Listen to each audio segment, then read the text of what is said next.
Hi, thanks for joining me. I'm David Hunter. I'm in the UK and I'm currently driving, as we speak, a 2021 Model 3 Performance. I'm en route to Tesla in Nottingham to go and test drive the brand new Model 3 Highlander Performance to see if there's a vast difference between this model and the latest model. So come and join me on that drive and see what you think.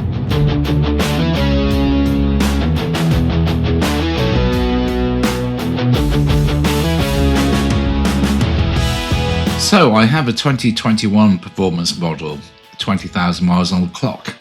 Do I change it for a Performance Model Y or Performance Model 3? I test drove the Y last week in the episode, but has there been enough changes to warrant me to get rid of my 2021 version for this Highlander Model 3? So the improvements are redesigned exterior and improved aerodynamics. 2, quieter, more premium interior and better sound insulation. 3, upgraded infotainment interior tech. 4, refined suspension and smoother ride quality. And 5, newer performance drivetrain with improved power delivery. Right, so we're in the Tesla in Nottingham. We're about to lose daylight. So the first thing I noticed, they've got the stalk back, and you've still got the pedal shift, which is great. I love that because it kind of works out where we need to move forward. Obviously I manually did it then, but if I was reversing to a spot, the gear shift would automatically decide whether I'm going forward and backwards, which is great for a 3-point turn. So I think the best setting for this one today to compare it to my model Performance is, I'm just going to make sure it's in it. So obviously insane, we have to go insane, don't we? That's but I put it in standard standard setting for ride and handling. Obviously that's for those that like a normal car experience, so let's go for sport. I like my steering wheel light, but let's go for standard. There we go. So the settings all set up. Now it is rush hour where we get to do the magic 0 to 60 time, because I believe this is 2.9 seconds, is debatable. So we'll find out, won't we? I'm going to put the interior light on so you can see mildly mush, although I'm not sure whether that interferes with you actually seeing the outside and the screen here. Who knows? So they've got the ambient lighting here. It is quieter in here than my model, double glazing. It feels a bit more plush, to be honest. Obviously this has got the sports seats. It's got the screen in the back now for the kiddies. It does feel better built, no gaps on the build quality here. The ambient lighting around seems to be nice. You can obviously change those colours in the toy box here, where we got ambient lighting, trombos. It's also got the new photo booth, light sync, sync with lights and music, match artwork colour, that sort of thing. And they've set it to night only. So let's go and head out towards a dual carriageway. Now, the design, some would say, is probably getting a bit long in the tooth. They had a mild refresh 2 years ago now. Possibly there's a new Model 3 coming out soon, but I've not seen any reports of that. So when it came out, it had that kind of frog face. I've kind of got used to the frog face. This does look sleeker from the front. Now compare it to a BYD, which I was doing a road test on the other day, see if I like the BYD. You can see that review at the end of this video. Click on the link. I still prefer this from a driver's point of view. This is fully digital, but the BYD felt like a bit over designed. It was a bit plasticky in places, and it was almost like, for those that are just still using a fax machine, maybe just moving into email. So the infotainment system was there, but not as good as this. It did have the gimmick where the screen rotated. Now, if you're watching this in America, hello my American cousins, love America. especially as you have FSD. This is a mild version in this. It's just like advanced cruise control. But if you're in America, you don't have BYD yet. They sold something like 55,000 cars in the UK last year, compared to Tesla's around about 100, probably 80,000. Tesla was still the number one selling brand for EVs in the UK in 2025. The Model Y and the Model 3 were the top selling vehicles. Model Y just pipping the Model 3, because of course the Model Y is a Model 3 that just looks like somebody's blown it up like a balloon, therefore making it more practical. Big boot space, more space in the back. But if you don't have a big family to look around, I mean, this is still a great car for families, or a company rep, but it's not as practical as the Model Y. But actually, from a driving experience, I know that the Juniper is much improved on the original Model Y. It doesn't sort of wallow so much, but this still is the best driver's car. I mean, you've just got all that power when you need it. Is this peak 3, as in the best setup you can buy? No, I'd say probably the rear-wheel drive is all you need, and with the better efficiency. But if you just like to have a smile on your face and have all the benefits of electric driving, the charger network, which is the best, the cheapest, then this is the car. If you like sitting next to a BMW at the traffic lights, this is very understated. Some might even say a microwave, but it will thrash the pants off it. I just feel, as I've mentioned numerous times, and I know the Tesla fan base, Tesla boys out there will agree with me, once you've driven a Tesla, it is very hard to go back to a normal legacy vehicle, an analog vehicle, whether that be Mercedes, whether it be Volkswagen, BMW, Audi, etc. They all feel just a little bit dated. Yes, they have pretty dashboards with lots of buttons you don't need, and lots of buttons, but this is simple. People moan about it being, but how hard is it? Put the temperature up there, job done. Wipe the windscreen, press the button there. You know, it's got everything you need. You know, audio, press there. It's not hard. It really isn't hard, and you get used to it. Like, you use things on your smartphone. I remember the smartphones that used to have all the keyboards and what am I thinking of? BlackBerry, wasn't it?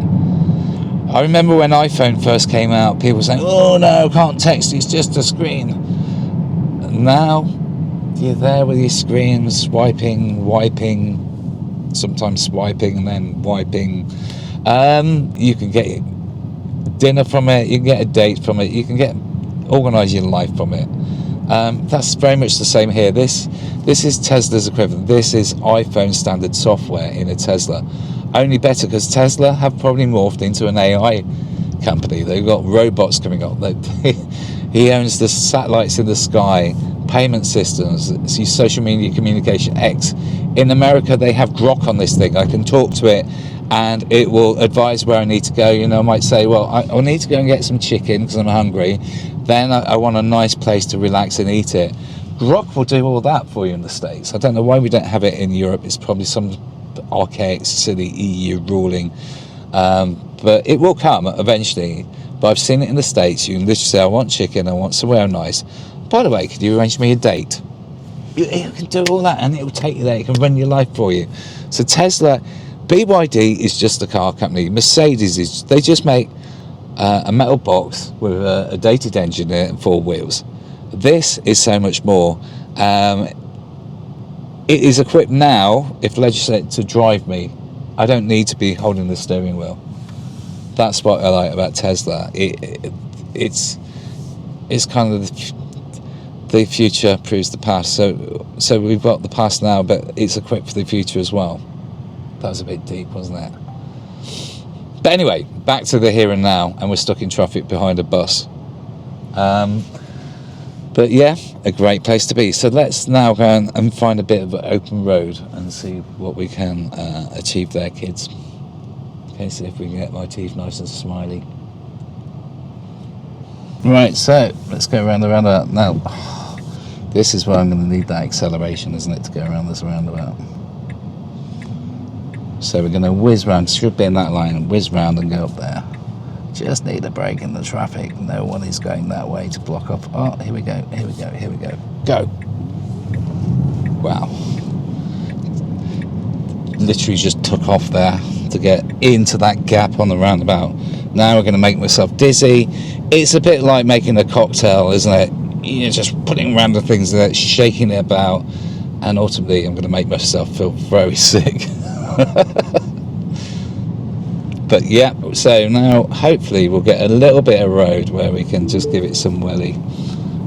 So I'm going to slow right down now, much to the disgust of the person behind me. I think he's going to... Have we got a police car coming? No, we're fine. Let's go. Oh, now the yellow car just comes in. Now we've got an ambulance. It's the ideal conditions today, but as you can see there, we're up to 70 miles an hour, past the speed camera sign very quickly. It's well planted on the road. It is literally, I think it's faster than, because this has insane mode, the other one just had sports mode, and the old performance. It's a lot quieter. I'm just going to try to go back now to the suspension and try it in, what was it, ride and handling standard, still keeping it insane mode. Look, don't know whether you can see behind me, but there's a police car or an ambulance. We can now pretend we've just robbed a bank and there's not a cat in house chance they'll get me unless they've got a load of drones. And then history, so we're going to go around here now. Just grips the road. This, for electric cars, you think they're heavier, a lot heavier, but this is just gripping the road.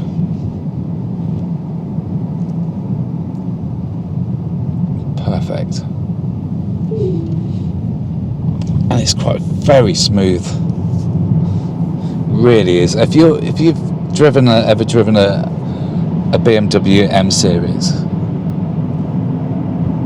this just handles like that, only better. You can just, wow, you didn't even have to touch it and I broke the law. So that's the thing for me. But even your standard Model 3s are quick, 4 seconds is very respectable. When you think the original Golf GTI that we all designed as kids, well, if you were kids, then you won't really remember that. But, or in Europe, we had the Ford Escort XR3i or the RS Turbo. Go and look at their 0 to 60 times. I mean, really, this is all the car you need. Surprisingly, I've used this to take 2 kids and myself to an airport with maximum 32 kilogram pieces of luggage. We fitted it all in. It is it's a very practical car as well. I actually think, even though I own both a Y and a 3, I actually think the 3 is the car. If I had a choice of stepping in one car and taking it out, it would be the 3. If I was taking the wife and the kids out, probably the Y. But for me, personally, when I'm solo cruising, it's the Model 3. It just love it. Just love it. So last year they sold 22,000 of these in the UK. 22,000. It's still holding its own. It's still coming top of most of the reviews, unless they're anti-Elon Musk, because he's gone into politics. But when they let the car do the talking, this is the car. So I've got a decision to make.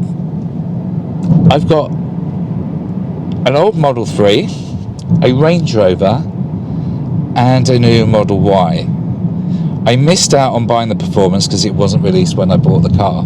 Although as I looked at in the Model Y Performance, it doesn't really justify the upgrade, apart from those lovely, sexy, bigger wheels.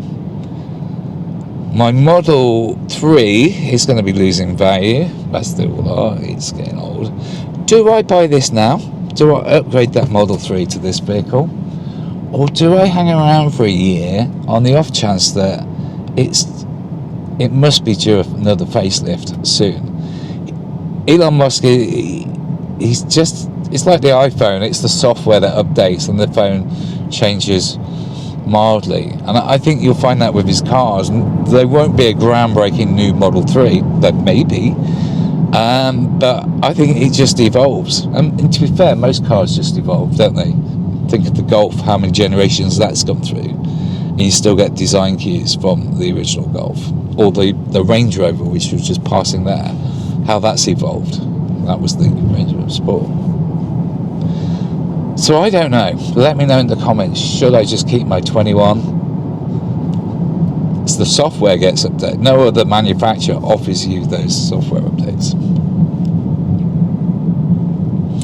Anyway, that's just what I think. Thanks for watching. Please don't forget to like and share this channel. I'm new to it. I'm learning. Some of my videos are crap. This one's crap as well, maybe. But you are watching, and I do appreciate it. Even if there's just 10 of you watching, I'd still do it because I just find it fun, and I love Teslas. Brilliant car. If you want to know more about the Model 3, I'm going to be lazy here. There's hundreds of reviews on it, but I just wanted to come out on a personal journey today to see what the new Performance was like compared to my old one. And this just feels a little bit better on the handling. Might be something to do with newer tyres, I don't know. It's quieter. It's very, very nicely equipped, and it feels a lot better. Apart from that, it feels cheaper. Yeah, all good. So like, subscribe, comment. Thanks for watching, and we'll see you next time.